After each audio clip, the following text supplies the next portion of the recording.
And there is a second principle, and that second principle I think is also needed if we want to address some of the things I was talking about at the beginning.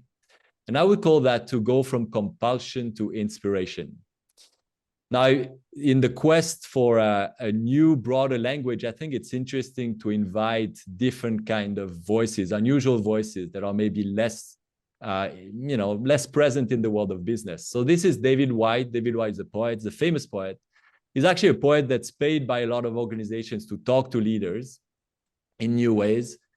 And David went to TED and he's invited, delivered a speech. And when he got back from TED, he had this comment. He said, it's fantastic.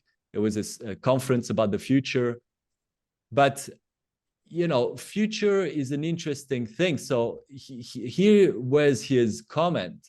So many visions of the future are our adolescent hopes for escape from the heartbreak of the present. What does that mean?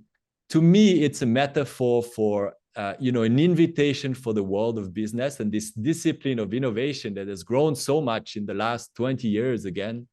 But 20 years is still, borderline teenagehood. So I feel like there's an invitation now to go from teenagehood to adulthood. What happens if you're, you get into adulthood? Well, you start to look at things in a different way.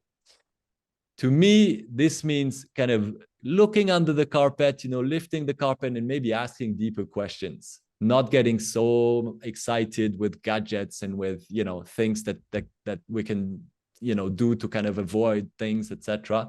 But it is about asking deeper questions. What do people really want and need? Are there unhealthy patterns that are there that are kind of part of the logic that, we should look at and get unstuck? What's the highest potential of the situation we're looking at? And if we do that, if we ask these deeper questions, I think that we have a chance to discover new meaning. And new meaning is always the prerequisite for new value.